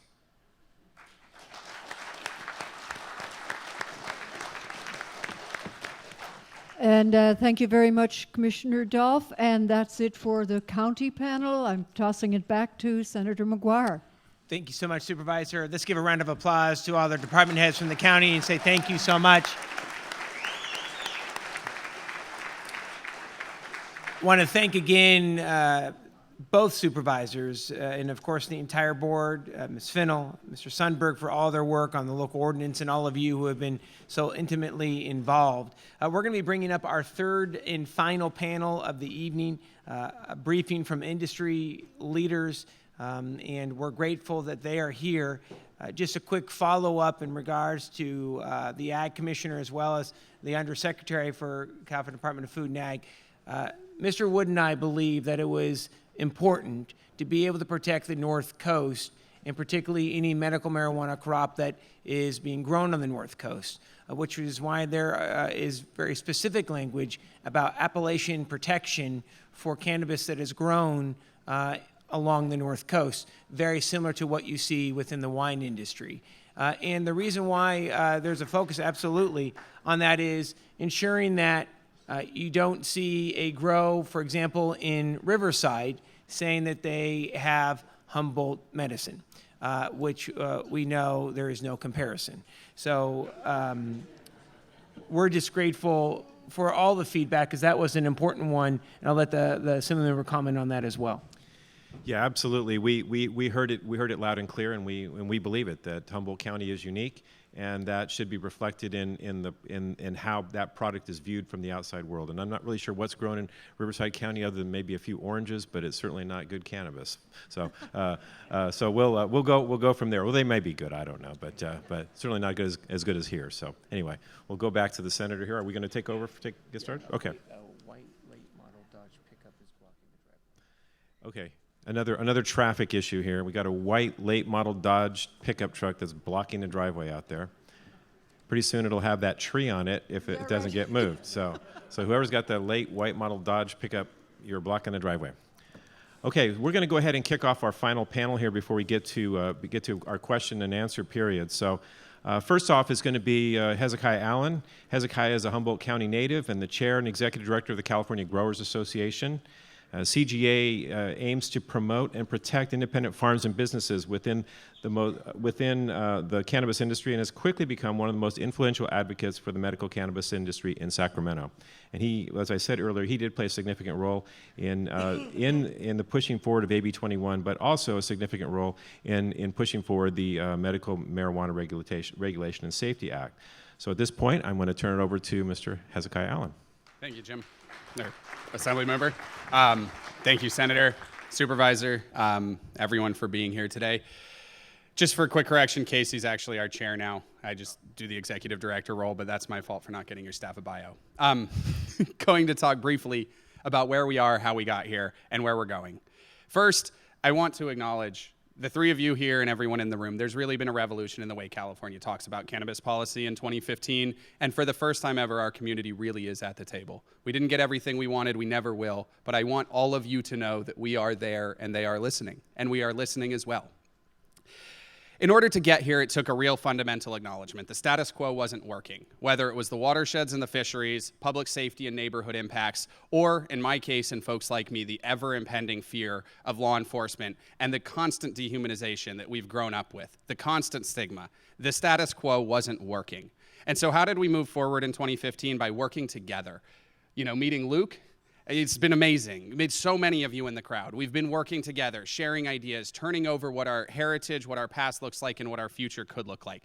That was the first step, working together as a community. We're still not there, still factions, still a lot of different ideas, but we're getting better. Secondly, it's about working together with folks outside of our community. California is a big state. From labor to law enforcement to local government, the medical community, everybody has an opinion and a perspective on this, and everybody's opinion and perspective matters, even if they don't agree with you. So first and foremost, working together. Thanks.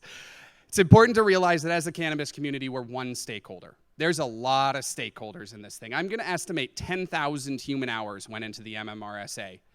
Several hundred of them were me, several hundred were Luke, several hundred were other folks like us. 10,000 or more hours went into this. A lot of stakeholders, a lot of perspectives.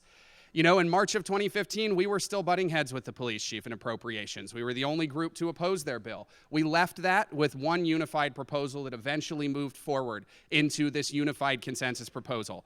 So realizing that involves focusing on needs. We want a lot for our future, and we will get there. It will take time. But we needed a few things. We needed an acknowledgement of agriculture. Undersecretary Houston, the fact that you're in the room with us today, I can't speak more highly to the work that you've done and your department has done to get ahead of this thing and to begin building partnerships with us. Thank you. Licenses. You mentioned there's 9 licenses. Sounds kind of complex. That's our fault. There's a lot of diversity in the industry. There's a lot of different types of growers. Specific license for each one is a pathway forward. We needed those pathways. Senator, appellation controls. Thank you so much for making sure they were there. The fourth major thing we wanted to see, watershed protections. With the work that the Water Board and John Corbett and all of their staff, AB 243, it's really been phenomenal to watch these priorities move forward. Moving forward, there's gonna, we got here for one reason, and I'm gonna be very simple and take some credit on your behalf for it, because we had the courage. Despite the risk that we will be taking getting on these roles, getting on these lists, the courage to stand up and say the status quo isn't working is the reason that this was possible, fundamentally. So let's keep it going, keep that courage alive. It takes discipline, it takes focus, and it takes a measured approach that is based on a realization that we're one stakeholder, not the stakeholders. So right now we're at the dawn of a new era. Nowhere is that more evident than in Humboldt County. Supervisor Sundberg, Supervisor Fennell, your leadership, phenomenal. CCVH, Cannabis Voice Humboldt, the grassroots effort here. You guys are leading the way. Over the last 4 months, we've been in 22 counties. We've talked to over 6,000 business owners from Santa Monica and Riverside to Humboldt and Siskiyou. You guys are doing amazing work here. And the spirit of togetherness that's driving the work that you're doing here is something to celebrate. Hold on to that. It's going to take you far. And I really am just so proud to be home right now in this time. This is going to be really challenging. A lot of growers aren't going to make it.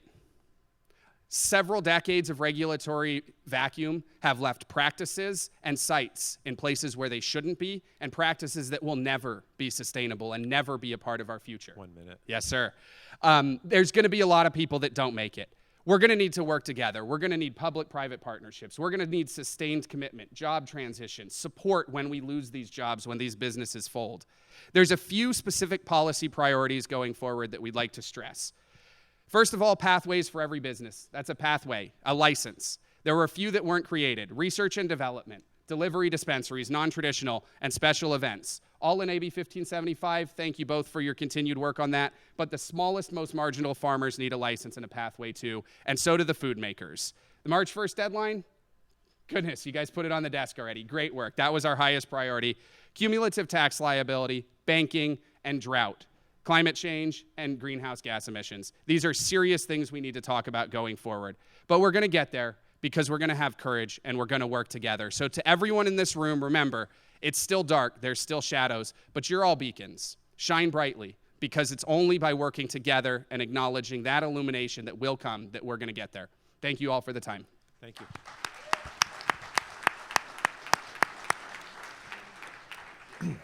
All right, I hate to be the bad guy, but that white truck, somebody called the tow company, so you got a white truck out there, then blocking the driveway. White Dodge truck, please go move it before it's moved for you. Thanks very much. We're going to move on to our next speaker, Amber Klein. Amber is a farmer and certified herbalist from northern Mendocino County. She cooperates Happy Day Farms with her family and her husband, who's sitting out there, Casey. They produce medicinal cannabis products and vegetables for their community-supported agriculture program and are a model for sustainable agriculture in the cannabis industry. Amber is passionate about working with small and diversified farms to help them come into compliance with the new cannabis regulations. She was kind enough to allow tours of their facility when other legislators came to the North Coast last year. Thank you very much, Amber. Please take it away. Thank you, Assemblyman Wood. I appreciate being allowed to speak. Is this working? Yep. Thank you. Just pull it closer. Okay. I appreciate being able to get to come to speak about my issues as a small, diversified farmer. Like Assemblyman Member Wood said, I'm a farmer. I'm not a public speaker, so bear with me. Thank you. I operate a small, diversified farm with my family in northern Mendocino County, and cannabis is a crucial crop in our small farm support tool. As a vegetable producer, I wouldn't be able to make ends meet without cannabis. And it's the crop that supports our community in many ways, all across California. Cannabis is the economic support tool for so many communities, and I'd hate to see overregulation make that economy bust. And my challenges with navigating compliance on the local arena in Mendocino County are, if my ag department only issues a limited number of licenses, then that's going to put me in an awkward position in my community. It's going to cause divisions within the cultivator community. And ultimately, it's going to create a shortage of medicine for patients. We need to work together to be able to lighten the load for the county department. And we're going to need third-party certifiers in order to interface between farmers and regulators. We do have a trust deficit in this community, and third-party certifiers are going to be the crucial link in order to bridge that gap. As far as state policy goes, there's a great number of marginal small farms in this county, in the state, who are not going to be able to afford high fees and taxes. The higher those fees are, the smaller the amount of farms who are going to be able to enter compliance. High fees are going to encourage farmers not to participate and to stay underground. As you know, this would wreak havoc on our communities and our environment. We're going to need to be able to work together in order to navigate this. As far as other issues in cannabis compliance, water regulations are huge. Farmers are going to need to be able to store more water in the winter, and we're going to need agencies to agree on how this is going to be done. If there are moving targets that cause applications to be turned back by Department of Fish and Wildlife and the State Water Board, it's going to be really hard for farmers to come into compliance. We're going to need those agencies to continue to work together. I know they have been, but there's some discrepancies between both of those water agencies and how farmers can store water. And also third-party certifiers are going to come into crucial play there too in order to help farmers navigate their water compliance. And now's the time of year for us to be able to store water, and a lot of farmers don't have authorization to do that. Standards are going to be another issue across the board. Within the industry, standards have not been set. And setting those standards hinges on research. And I know we're working on that. AB 1575 is going to help us with that. And this is where cannabis agricultural cooperatives come into play. Co-ops are going to be able to help set those standards for production and quality. And co-ops are also going to be able to help farmers write their water resource management plan, which is going to be a daunting task. But if we band together to do that, it won't be that huge of an issue. Also, cooperatives are going to help us share compliance and production costs, and that's going to help out the most marginal farms. And gaining market access is going to be huge, and that's where cooperatives are really going to come into play. There are many cooperative organizations forming currently, and it's important that we work together. But collectively, we're looking to you to help set authorization for the cannabis agricultural program. Other agricultural industries have cooperatives in their legislation, and as far as I understand, we currently don't have that spelled out specifically. Cannabis means a lot to our communities, and we need to partner together in order to regulate it so that we make this work for the future.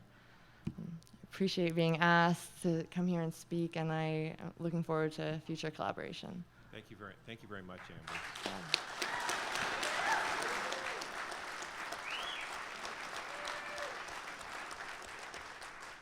Great job, and I appreciate that. Your message was a message that was delivered in a hearing a week or so ago in the Assembly around some of the concerns we have. The potential for a 0 to 100 mile per hour regulatory scheme could be hugely problematic for the industry, would be hugely problematic. And the feedback we got was there was a realization from our state agencies that they get that.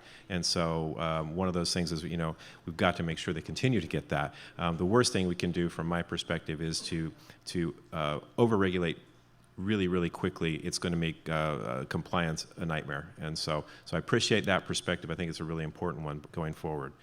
Our final panelist is Luke Bruner. Luke is the business manager at Wonderland Nursery in Garberville. Pretty darn close. Hope you didn't have a hard time getting here today. And in addition, he serves as a board member for the California Cannabis Industry Association, another trade organization that was also working hard on the MMRSA. He also co-founded California Cannabis Voice Humboldt. He's a local grassroots organization you all know well, focusing on developing a land use ordinance, and is a founding member of California Growers Association as well. Luke was really great in helping us with tours this last year, and actually he said that was one of his favorite parts about last year. So that's what I heard anyway. So I'm sure there was something else, Luke. Please, please go ahead. Thank you so much, Senator, Assemblyman, Supervisor. Thank you, folks. The tours, I think, really were the best part for me of the last year because it was so much fun that I think when people got up here, and you folks probably know better about it than I because you talk with them then when you get back in Sacramento, they said, holy moly, these are real people. And, we have some warts. I mean, we have some scars. There's been some spilled milk. Not everything was done perfectly, but we tried to be honest about our community values. And it was my hope, and I think the outcome, that our community values were compelling. And I think the top of those community values is collaboration. Your two offices, I feel, especially in conjunction with the different counties, were able to really bring candor to the situation. You were able to talk to supervisors like Estelle and find out what's actually going on the ground. You came and checked things out yourselves repeatedly. And you found out that collaboration is what got us this far, for good and bad. We collaborated in some things that weren't so great, and we collaborated in some things that were really great. But now we can collaborate with all these agencies and with you in a good way. I hope it kind of lets government rebrand itself in a sense that, when was the last time something new came along? I mean, yeah, we've got smartphones, but this is new. This is big.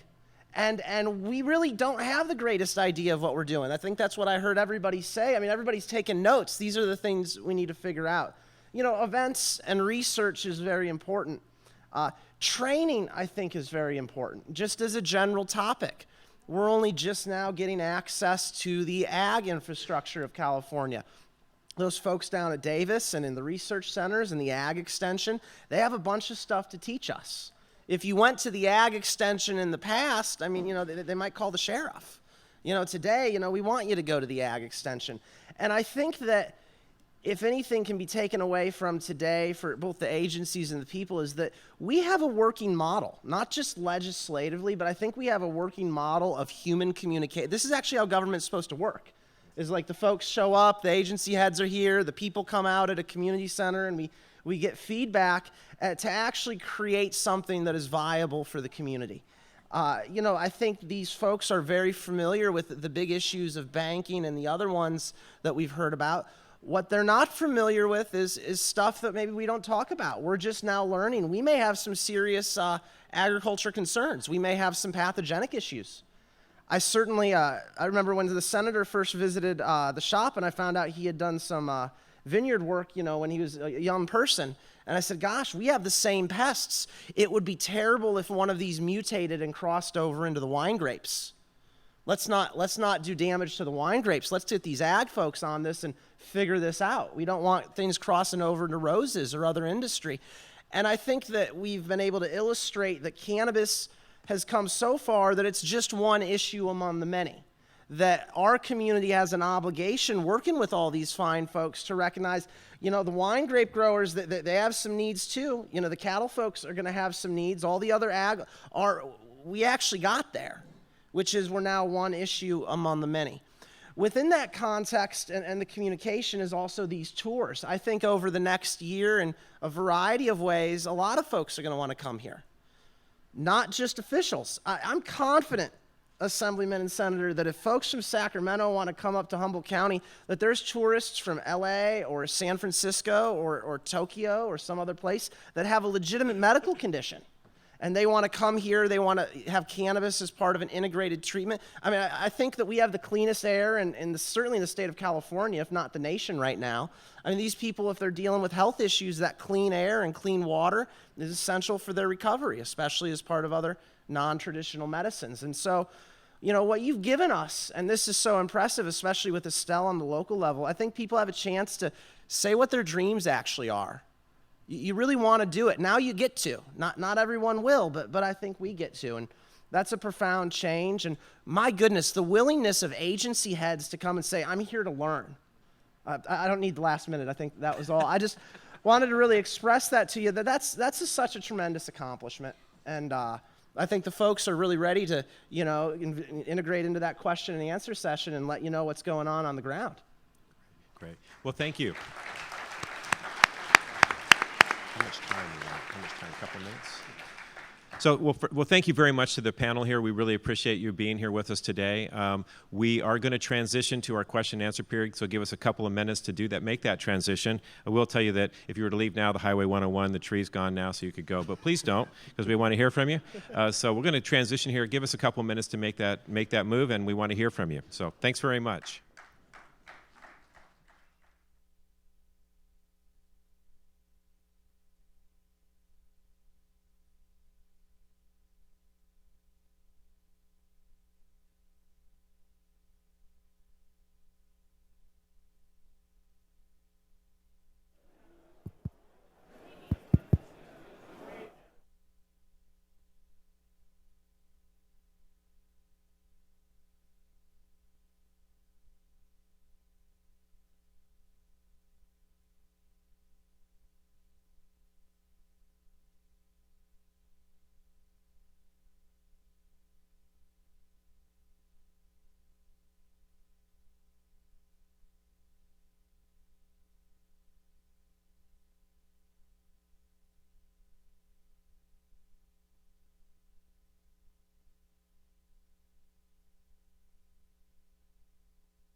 All right, ladies and gentlemen, we have about 1 minute, and we're going to reconvene.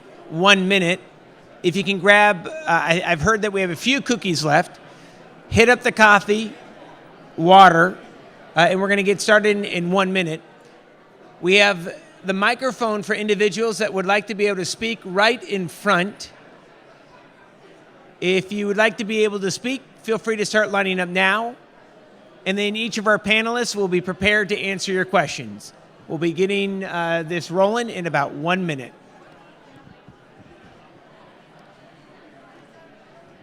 What's that? No, go ahead. It's all good. It's great.